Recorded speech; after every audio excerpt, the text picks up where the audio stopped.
സ്ഥലം എവിടെയില്ല, ഇന്ന് ഇന്ത്യയിൽ എവിടെയുള്ള റോമിലാണ്. അപ്പൊ അവരും ആരല്ല, ഇന്ത്യയുടെ ഭാഗമല്ല.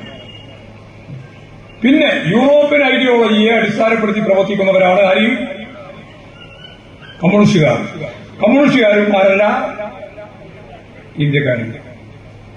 അപ്പൊ എന്തേ കൊണ്ടു ഈ ആഭ്യന്തര ശത്രുവിനെ നിഗ്രഹിക്കുക. ഈ ആഭ്യന്തര ശത്രുവിനെ നിഗ്രഹിച്ചാൽ ഇന്ത്യ എന്തായി? എന്നേതോ 2000-3000 കൊല്ലത്തിന്റെ പഴയ പാരമ്പര്യമുള്ള ഒരു ഹിന്ദുത്വ രാഷ്ട്രമായി.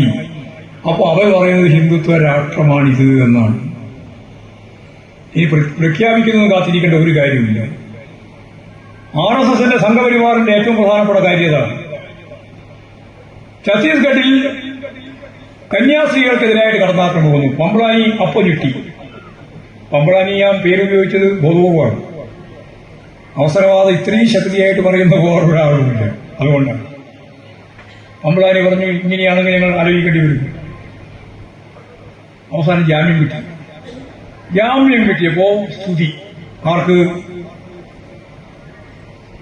കേന്ദ്ര അമിത്ഷാ ഉൾപ്പെടെയുള്ളവർക്ക് സ്തുതി. അച്ഛന്മാര് കേക്കും കൊണ്ട് പോയി സോപ്പിടാൻ. എവിടെ? RSSന്റെ ഓഫീസിൽ നിന്ന് ഇറങ്ങുമ്പോഴാണ് വേറെ വിവരം. ഒഡീഷയിൽ കന്യാസ്ത്രീയെ മാത്രമല്ല അച്ഛനെയും അടിച്ചു. അപ്പൊ വീണ്ടും മാറ്റാൻ തുടങ്ങി. ഞങ്ങൾ യൂറോപ്പിലാണോ ജീവിക്കേണ്ടത് എന്ന അവരെ ചോദ്യം. ഞങ്ങൾ യൂറോപ്പിലാണോ ജീവിക്കേണ്ടത് എന്ന് അവരുടെ ചോദ്യം. അപ്പൊ ഒരു ഭാഗത്ത് ഛത്തീസ്ഗഡിൽ ഇപ്പോ ബജരംഗദൾ ഉൾപ്പെടെ ചേർന്ന് വീണ്ടും പള്ളി ആക്രമിക്കാൻ തുടങ്ങിയിരിക്കുന്നു. ഒഡീഷയിൽ പണ്ടത്തെ പോലെ തന്നെ അതിശക്തിയായ രീതിയിലുള്ള കടന്നാക്രമം ആരംഭിച്ചിരിക്കുന്നു.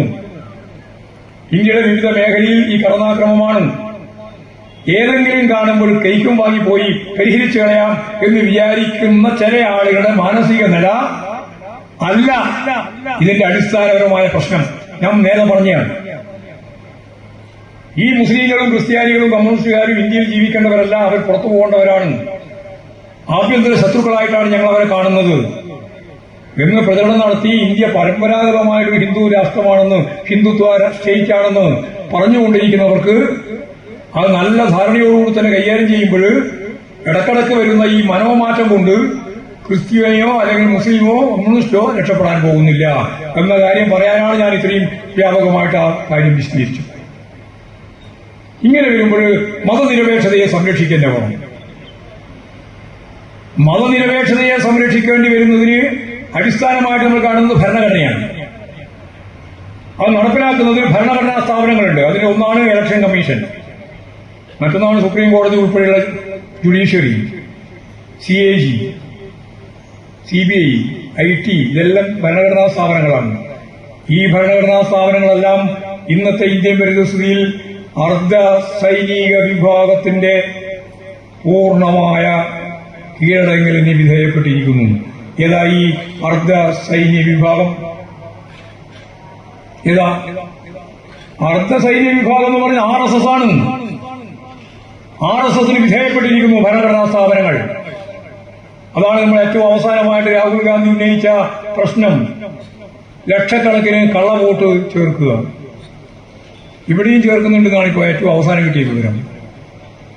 പല വാർഡുകളിലും 10-30 വോട്ട് അവർക്ക് ഭൂരിപക്ഷം ഉണ്ടെന്ന് കണ്ട സ്ഥലത്ത് അവിടെ നിന്നും എല്ലാവരും അവിടെ നിലനിർത്തിക്കൊണ്ട് തന്നെ ആ 30 ആളെ വേറെ വാർഡ് കൊണ്ടുപോയിട്ട്, വേറെ പഞ്ചായത്തിൽ കൊണ്ടുപോയിട്ട്, വേറെ മണ്ഡലത്തിൽ കൊണ്ടുപോയിട്ട് ചേർക്കുന്ന പണി ഇപ്പോഴും തുടങ്ങിയിട്ടുണ്ട് എന്നാണ് ഇപ്പോൾ ഏറ്റവും അവസാനം 12 നാളെയും കൂടിയേ ഉള്ളൂ അപേക്ഷ കൊടുക്കാനുള്ള തദ്ദേശ സ്വയംഭരണ സ്ഥാപനത്തിന്റെ വോട്ടർ ലിസ്റ്റിന്റെ കാര്യം കൈകാര്യം ചെയ്യുന്നത്.